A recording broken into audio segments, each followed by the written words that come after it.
ഞാൻ best friend എന്ന് പറഞ്ഞെങ്കിലും ഇവിടെ നമ്മുടെ മാരേജിനൊന്നും വന്നില്ല കേട്ടോ. യുഎസിലാണെന്നൊക്കെയാ പറഞ്ഞ്. കള്ളമല്ലല്ലോ അല്ലേ? ചുമ്മാ പോടി. ഏത് മാരേജിന് അമ്മേ? അതെ, നിന്റെ പപ്പയും മമ്മയും തമ്മിലുള്ള മാരേജ്. അയ്യോ, അപ്പൊ എന്നെ കൊണ്ടുപോയില്ലല്ലോ. ശരി, നിങ്ങൾ സംസാരിക്കേ.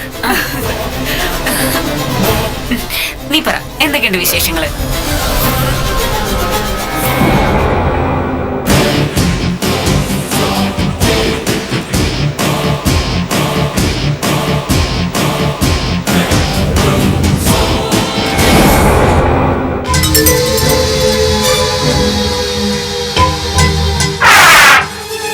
മിസ്സാവുകയെന്ന് വെച്ചാ അതിന്റെ പിന്നിലുള്ള മോട്ടിവേഷൻ എന്താണെന്ന് അറിയാനുള്ള അവകാശം ഞങ്ങൾക്കുണ്ട്. അതറിയണം മിസ്റ്റർ SP. ഞങ്ങളുടെ ഭാഗത്തു നിന്നും ഒരു പെറ്റീഷൻ മൂവ് ചെയ്തേ പറ്റൂ.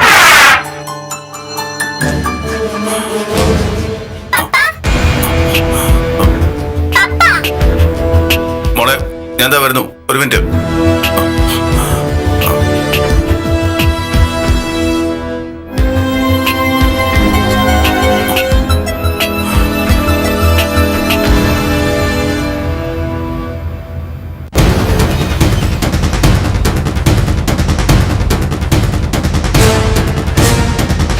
ഹരി നെർവസ് ആവണ്ട.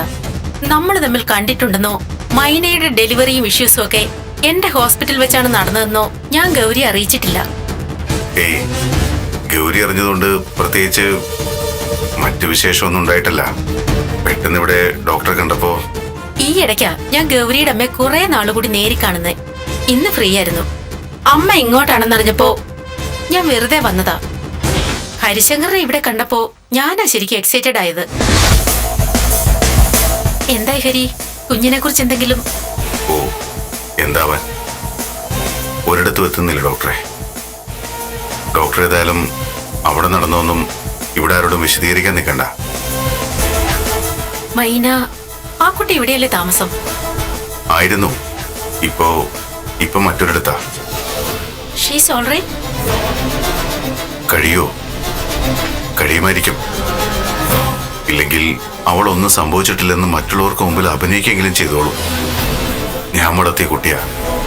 നെഞ്ചില് കനലെരിയുമ്പോഴും മറ്റുള്ളവരെ നോക്കി പുഞ്ചിരിക്കാൻ എന്നെ നോക്കി പഠിച്ചിട്ടുണ്ടാവും അവള്.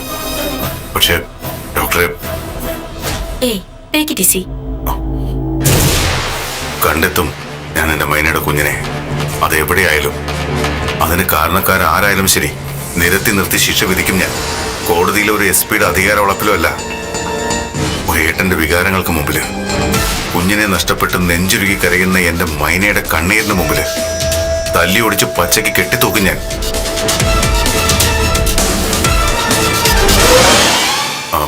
സോറി. എനിക്ക് മനസ്സിലാവും ഹരിയുടെ ഫീലിങ്സ്. അത് ഞാനിന്ന് ഹോസ്പിറ്റലിൽ കണ്ടതാണല്ലോ. ഒരു SP മൈൻഡും ഒരേട്ടന്റെ ഫീലും എല്ലാം കൂടെ കൂടി കുഴഞ്ഞ്. ഭാഗ്യം ചെയ്യണം ഹരിശങ്കറിനെ പോലെ ഒരാളെ ഫ്രണ്ടായിട്ടോ ബ്രദറായിട്ടോ ഭർത്താവായിട്ടോ ഒക്കെ കിട്ടാൻ. മുഖസ്തുതി പറഞ്ഞതല്ല കേട്ടോ. ഞാൻ ആദ്യമായിട്ടാ ഒരു ഉയർന്ന പോലീസ് ഓഫീസറെ ഇത്ര സിമ്പിൾ പേഴ്സൺ ആയിട്ട് നേരിൽ കാണുന്നേ. കാഴ്ചക്ക് കൊള്ളാം ഡോക്ടറെ. എന്നെ പോലെ ഇത്രത്തോളം ടെൻഷനും കൊണ്ട് ജീവിക്കുന്ന മറ്റൊരാളും ഈ ഭൂമിയിൽ ഉണ്ടാവില്ല. ഡോക്ടറെ, നമ്മൾ ഈ പഴയ കൽക്കരി വണ്ടി കണ്ടിട്ടില്ലേ, ട്രെയിൻ? ഉള്ളില് കനലെരിയുമ്പോഴും പാളം തെറ്റാതെ ലക്ഷ്യത്തിലേക്ക് പായുന്ന കൽക്കരി ട്രെയിൻ. ആ ഒരു അവസ്ഥയാ ഹരിശങ്കറിന്റെ ജീവിതം. നിങ്ങളെപ്പോലെ പുറമേ നിന്ന് കാഴ്ച കണ്ട് രസിക്കുന്നവർക്ക് ഉള്ളിലെരിയുന്ന കനലറിയാനാവില്ല.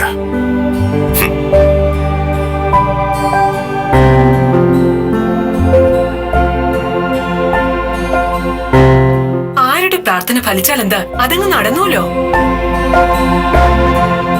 അതേടേ, ഞാൻ പറഞ്ഞത് മറന്നിട്ടില്ലല്ലോ നീ. ആ കുഞ്ഞവിടെ ഉണ്ടായിരുന്നെങ്കിൽ ഹരി പിന്നെ 24 മണിക്കൂറും മൈനയുടെ അടുത്ത് തന്നെ ആയിരിക്കും. കൊച്ചിനെ നോട്ടും സമ്മാനം കൊടുപ്പൊക്കെ ആയിട്ട്. തന്നെയല്ല, ഒരു കൊച്ചുള്ള പെണ്ണിനെയൊക്കെ ആരെങ്കിലും എടുത്ത് തലയിൽ വെക്കോ?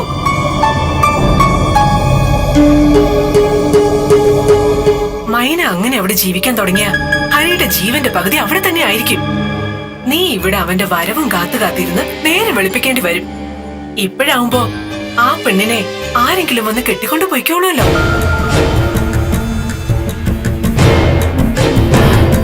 സിദ്ധാർത്ഥന്റെ മാനസയുടെ അവസ്ഥ എങ്ങനെയാ? അവര് സ്നേഹത്തിലാ? അവൻ പോയോ മൈനയുടെ അടുത്ത്? പോവാതിരിക്കോ? അവന്റെ ആഗ്രഹമായിരുന്നു ആ കുഞ്ഞ്. അതിനെ പ്രസവിച്ചെന്ന് ഞാൻ അവനെ അറിയിച്ചത്. അന്നേരം കാണണമേ ആ ചെക്കൻ്റെ ഒരു സന്തോഷം. ഈ ലോകം മുഴുവൻ സ്വന്തമായി കിട്ടിയതുപോലെ ആയിരുന്നു. കുഞ്ഞിനെ കാണാണ്ടായതിനു ശേഷം നല്ല സങ്കടമുണ്ടമ്മേ. ഇപ്പോ മദ്യപാനത്തിൽ കൂടുതലാ. മാനസ ഒന്നും പറയാറില്ലേ? പറയുമായിരിക്കും. മദ്യപിച്ച് 4 കാലയിൽ എഴഞ്ഞ് കുടുംബത്ത് നേരം തെറ്റിയ നേരത്ത് കയറി വരുന്നത് ഏത് മഹാനായ ഭർത്താവായാലും ശരി, ഏതെങ്കിലും ഭാര്യ അംഗീകരിക്കുമോ അമ്മേ? പിന്നെ അവര് തമ്മിൽ വഴക്കുണ്ടാവാറുണ്ടോ? ഞാൻ അങ്ങോട്ടൊന്നും മൈൻഡ് ചെയ്യാറില്ല. അതുങ്ങൾ എന്താന്ന് വെച്ചാ കാണിക്കട്ടെ. മൈൻഡ് ചെയ്യണം. സിദ്ധാർത്ഥിനോട് ഇനി മേലിൽ മദ്യപിച്ചിട്ട് ഇവിടെ വരരുതെന്ന് നീ വിലക്കണം. ഞാനോ? അല്ലാണ്ടാരാ? നീ വിലക്കുമ്പോ മാനസിക അത് സഹിക്കാൻ പറ്റില്ല. വലിയ അഭിമാനിയായ ഏട്ടന്റെ പെങ്ങളല്ലേ, കൂടെഴിഞ്ഞ് പെട്ടിയും കുടുക്കെടുത്തോണ്ട് പൊക്കോളും. സിദ്ധാർത്ഥിനും മാനസയും കൂടി അങ്ങ് ഒഴിവായി തരും. അതും നമ്മൾ ആരും ഒന്നും പറയാതെ. അമ്മ സമ്മതിച്ചിട്ടോ ഞാൻ? എന്തൊരു കാഞ്ഞ ബുദ്ധി. എടി, ഞാനൊരു രാഷ്ട്രീയക്കാരന്റെ ഭാര്യ. നിന്റെ അച്ഛന് ഇപ്പോഴും ചില വളഞ്ഞ വഴികൾ പറഞ്ഞു കൊടുക്കുന്നത് ഞാനാ. അപ്പോഴും വളഞ്ഞ വഴികളെ അറിയൂ. പിന്നെ പിന്നെ ഓടി അവിടുന്ന്. ഞാനിപ്പോ വളഞ്ഞ വഴികളാണോ പറഞ്ഞു തന്നെ? അല്ലല്ലോ. മാനസി സിദ്ധാർത്ഥനും കൂടി ഇവിടുന്ന് ഇറങ്ങിക്കഴിഞ്ഞാ ഇത് നിന്റെ മാത്രം ലോകമാണ്. പിന്നെ ഇവിടുത്തേത് എന്തോ നീ തീരുമാനിക്കുന്നത് പോലെയാ. ഈ ആണുങ്ങൾ അങ്ങനെയാടി. പെണ്ണൊരു കാര്യം പറയുമ്പോ കേൾക്കാനോ അഭിപ്രായം ചോദിക്കാനും വേറെ ചിലര് കൂടെ ഉണ്ടെങ്കിൽ അവര് നമ്മളെ അംഗീകരിക്കില്ല. മറിച്ച് ആരുമില്ലാത്ത നേരത്തെ ഒരു കാര്യം പറഞ്ഞു നോക്കി, അവരൊറ്റ അക്ഷരം മറുത്തു പറയാതെ അപ്പാടെ അംഗീകരിച്ചോളും. ആ തലേണ മന്ത്രം. ആ അതും പറഞ്ഞോടങ്ങ് ചെന്നാ മതി ഹരിയുടെ അടുത്ത്. എന്നെ വാർജട്ടിയിലിട്ട് വറുത്തെടുക്കും. ഒന്നും ഉണ്ടാവില്ലടി. ഹരിയേക്കാൾ 100 ഇരട്ടി ദേഷ്യക്കാരനെ നിന്റെ അച്ഛൻ. കരുണാകര മേനോൻ എന്നെ കല്യാണം കഴിക്കുന്ന കാലത്തെ അയാൾക്ക് 2 അല്ല 4 ആയിരുന്നു പെങ്ങന്മാര്. ഒരു പൂ പറിക്കുന്നത് പോലെയാ മോളെ അവരെ 4നെയും ആ വീട്ടിൽ നിന്ന് ഞാൻ 4 വഴിക്കാക്കിയത്. അതാണ് പെണ്ണിന്റെ മിടുക്ക്. ഗൗരി, നീയും ഹരിയും മോളും മാത്രമുള്ള ഈ വീടിനെ കുറിച്ച് നീ ഒന്ന് ആലോചിച്ച് നോക്കി. ഇടയ്ക്ക് ഞാനും അച്ഛനും ഒക്കെ ഒന്ന് വന്നു പോകാം. അച്ഛൻ ഇങ്ങോട്ട് വരാത്ത തന്നെ ഈ പടകളൊക്കെ ഇവിടെ കിടന്ന് കെട്ടിമറിയുന്നത് കൊണ്ടാ. എന്തൊക്കെ പറഞ്ഞാലും നമ്മുടെ ജീവിതം നമ്മുടെ മാത്രമാ. അതുണ്ടാക്കിയെടുക്കേണ്ടത് നമ്മളും.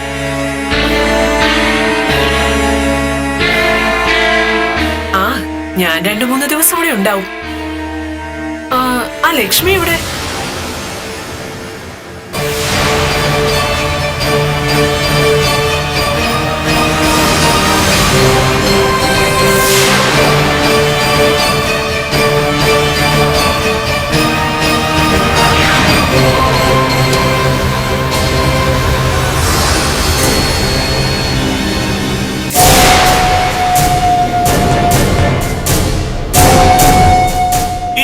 എന്താ സംഭവിച്ചത്?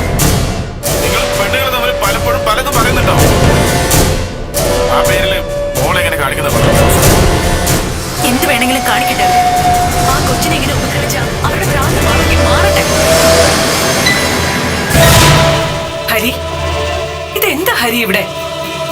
ഇവിടെ നിങ്ങൾ എങ്ങനെ ജീവിക്കുന്നത്? വളർന്നു വരുന്ന ഒരു കുഞ്ഞില്ലേ ഇവിടെ? അപ്പുമോള് അവിടെ ഇതൊക്കെ കേട്ടല്ലേ വളരുന്നത്. അത് പിന്നെ ഇതൊക്കെ അവരുടെ പേഴ്സണൽ കാര്യങ്ങളല്ലേ. ചെറുപ്പക്കാരാവുമ്പോ ചെറുപ്പക്കാരോ?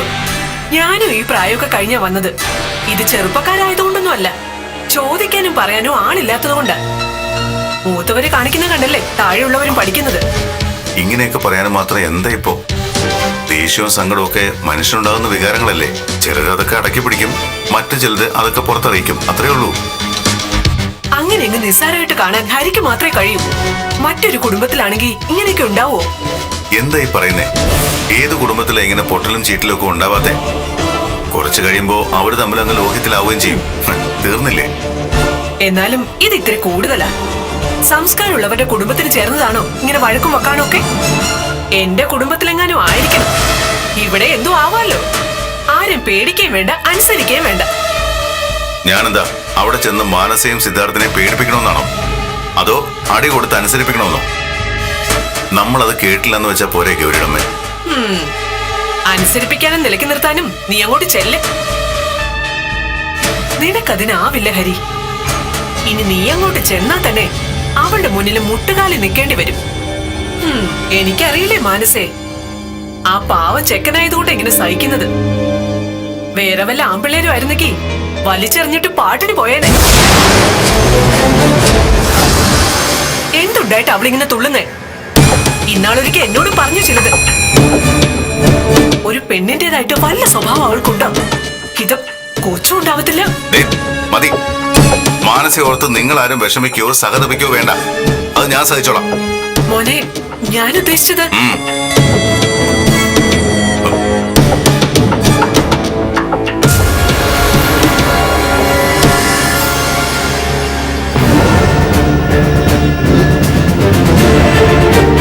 ഹരി, ദേഷ്യപ്പെട്ടിട്ടോ വേദന തോന്നിയിട്ടോ കാര്യമില്ല.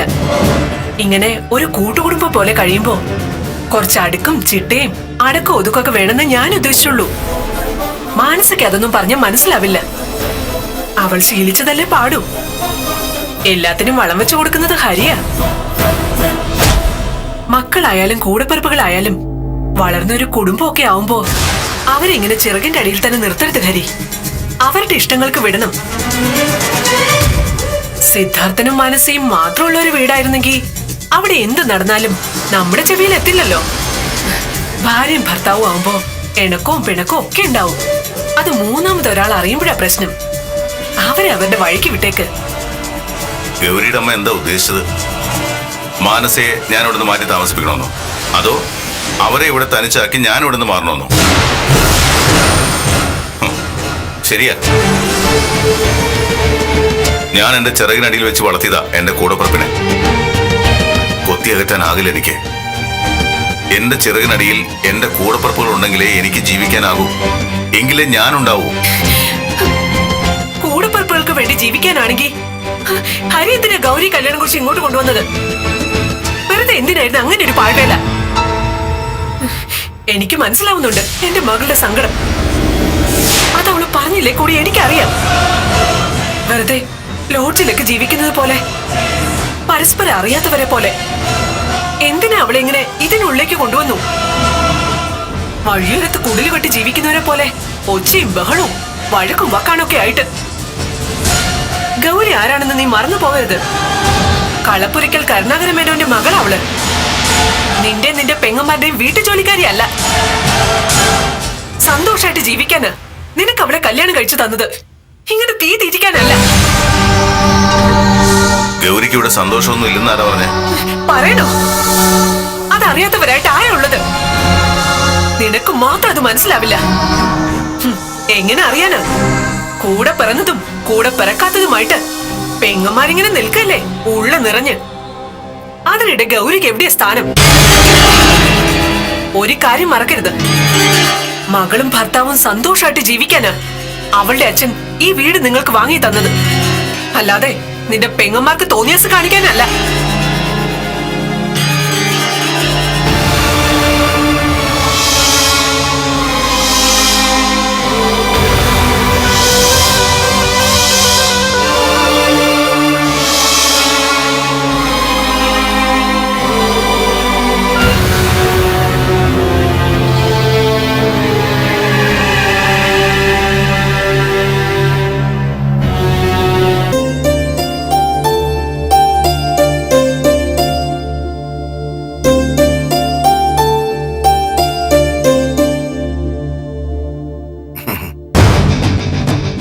എവിടേക്കെങ്കിലും പോണ വഴിക്ക് കേറിയതായിരിക്കും.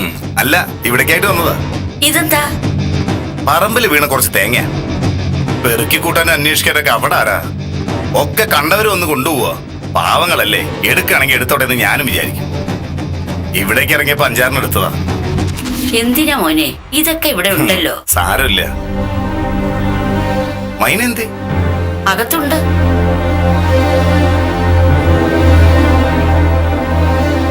ആ കൊച്ചിന് വന്ന് ആരോടാ എങ്ങനെയൊക്കെയാ സംസാരിക്കുക എന്നുകൂടിയേ ഇപ്പൊ അറിയാത്ത പോലെ പെരുമാറ്റം. എല്ലാരോടും എപ്പോഴും ദേഷ്യം. ചിലപ്പം വെറുതെ ഇരുന്ന് കരയും. കാറ്റത്തിട്ട കരിയില പോലെയായിപ്പോ അതിന്റെ മനസ്സ്. അവൾ എന്തെങ്കിലും പറഞ്ഞെന്ന് വെച്ച് മോനൊന്നും തോന്നരുത്. ഏയ്, എത്രയൊക്കെ കാണണ്ട വരരുതെന്നൊക്കെ പറഞ്ഞാലും എനിക്ക് വരാതിരിക്കാൻ കഴിയില്ല അമ്മണിയമ്മ. ആദ്യമായിട്ടൊന്നുമല്ല, ഒരുപാട് എന്നെ കുത്തി നോവിച്ചിട്ടുണ്ടാവും. എന്നും എന്നോട് മാത്രം അവളിങ്ങനെ. കുഞ്ഞുനാള് തൊട്ട് ഞാൻ ഇഷ്ടപ്പെടുന്ന അമ്മണിയമ്മേ. എന്താണെന്നറിയില്ല, ഞാൻ അറിഞ്ഞുകൊണ്ടൊരു തെറ്റും ചെയ്തിട്ടില്ല. മൈനയ്ക്ക് എന്നെ മാത്രം ഇഷ്ടമല്ല. ആ വാശിക്ക് ഞാൻ അവളോട് പല കുരുത്തക്കേടുകൾ കാണിച്ചിട്ടുണ്ട്. ചിലപ്പോഴൊക്കെ അത് അവളെ വേദനിപ്പിച്ചിട്ടുണ്ടാവും. വളർന്ന് വലുതാവുമ്പോ അതൊക്കെ അവള് മറക്കുന്നു, എന്നെ സ്നേഹിക്കുന്നൊക്കെ ആശിച്ചിരുന്നു ഞാൻ. എന്താ ചെയ്യാ, അവളോടൊപ്പം എന്നോടുള്ള വെറുപ്പ് മാത്രം വളർന്നത്. ഇപ്പോഴും അത് അങ്ങനെയൊക്കെ തന്നെ. സാരമില്ല, ഞാനിപ്പോ ഇവിടെ വരുന്നത് അവളെ കൊണ്ട് എന്നെ സ്നേഹിപ്പിക്കാനൊന്നുമല്ല. വെറുതെ ഇവിടെ ഇങ്ങനെ വന്നു പോകുമ്പോ ഞാനും ഈ ഭൂമിയിൽ ജീവിച്ചിരിക്കുന്നുണ്ടെന്നുള്ളൊരു തോന്നല്. സത്യം പറഞ്ഞ ഇത്രയും കാലം ഞാൻ ജീവിക്കായിരുന്നില്ല അമ്മണിയമ്മ. രാവിലെ ഉണർന്നാൽ ആരും കാണാനില്ലെങ്കിലും പ്രത്യേകിച്ച് ഒരു ലക്ഷ്യമില്ലെങ്കിലും വെറുതെ പുറത്തേക്ക് ഇറങ്ങും. രാത്രിയാവുമ്പോ ആരും കാത്തിരിക്കാനില്ലാത്ത വീട്ടിലേക്ക് കയറി ചെല്ലും. ഒരു വല്ലാത്ത ശൂന്യത അമ്മണിയമ്മ. ഇപ്പൊ നേരം പുലരുമ്പോ ഒരു സുഖമുണ്ട്, ഇങ്ങോട്ട് വരാലോ. മുമ്പത്തെ പോലെ തല്ലാനും തടയാനൊന്നും കാവൽക്കാരില്ലല്ലോ. മനസ്സ് നോവിക്കുന്നതാണെങ്കിൽ കൂടി മൈന എന്നോടൊരു വാക്കുമുണ്ടല്ലോ. എനിക്കത് മതി. നീ നല്ലവനാ, നന്മയുള്ളവനാ. നിനക്ക് നല്ലൊരു ജീവിതം ഈശ്വരൻ തരും, എനിക്കുറപ്പാ. ജീവിതോ? കേൾക്കാനൊരു സുഖമൊക്കെ ഉണ്ട്. വെറും വാക്ക് പറഞ്ഞതല്ല. മുമ്പൊക്കെ നീ ഇവിടെ വന്നപ്പോഴും നീ കാട്ടിക്കൂട്ടിയതൊക്കെ കണ്ടപ്പോഴും നിന്നെ കുറിച്ചുള്ള കഥകൾ കേട്ടപ്പോഴും ഒക്കെ വേറൊരു മുഖമായിരുന്നു മനസ്സില്. ഒക്കെ തെറ്റായി പോയെന്ന് മോനെ ഇങ്ങനെ അടുത്തറിഞ്ഞപ്പോഴാ ഞാൻ മനസ്സിലാക്കിയത്. മോൻ കേറിയിരിക്കെ, ഞാൻ ചായ എടുക്കാം. ചായ ഒന്നും വേണ്ട, ചായ കുടിച്ച ശീലമില്ല. ഇപ്പൊ ഒരു ചായ കുടിക്കാം, എന്റെ സന്തോഷത്തിന്. അത് വേണ്ട അമ്മണിയമ്മേ, കയറുന്നില്ല ഞാൻ. അത് മൈനയ്ക്ക് ചിലപ്പോ ഇഷ്ടപ്പെട്ടൊന്നും വരില്ല.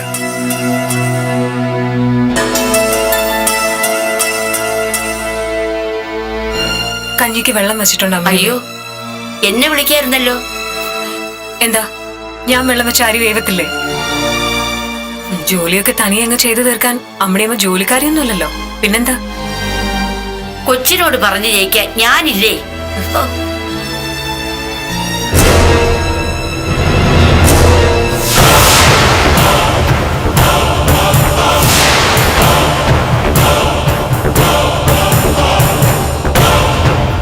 മൈനെ,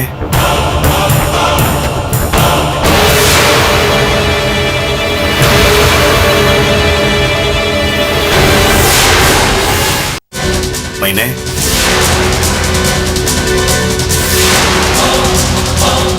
ഹരിസാറോ സിദ്ധാർത്ഥനോ ആരെങ്കിലും വന്നായിരുന്നോ? അല്ല, കുഞ്ഞിനെ കുറിച്ചുള്ള അന്വേഷണം എന്തായിന്ന് അറിയാനാ. അവരെന്തെങ്കിലും പറഞ്ഞായിരുന്നോ? എന്റെ കുറച്ച് പിള്ളേരുണ്ട്, ഇങ്ങനെ നാട് ചുറ്റി നടക്കുന്നവന്മാരാ. തല്ലുകൊള്ളികളാണെങ്കിലും എന്നോട് സ്നേഹമുള്ളവന്മാരാ. അവരോട് ഞാൻ സൂചിപ്പിച്ചിട്ടുണ്ട്. പേടിക്കണ്ട, ഡീറ്റെയിൽസ് ഒന്നും പറഞ്ഞിട്ടില്ല. എവിടെങ്കിലും കുഞ്ഞിനെ കുറിച്ചുള്ള വല്ല അറിവും കിട്ടിയാൽ അവരെന്നെ വിളിച്ച് പറഞ്ഞോളൂ. മൈനെ,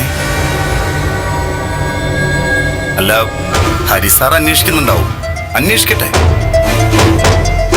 പക്ഷെ പോലീസിലൊരു പരാതി കൊടുക്കായിരുന്നാ എനിക്ക് തോന്നുന്നത്.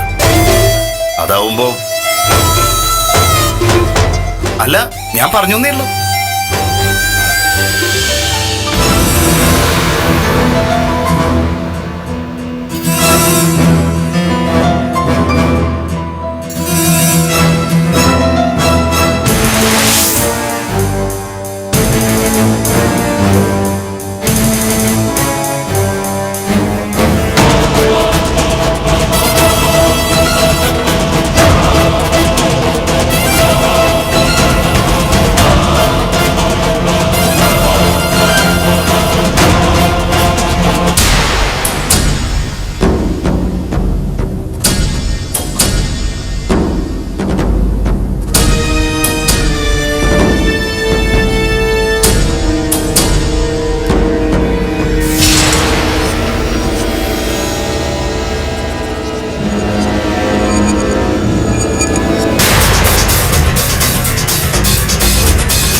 തമ്മിൽ കാണരുതെന്ന് കരുതി തന്നെയാ ഞാൻ നീ പടിയിറങ്ങിപ്പോയത്.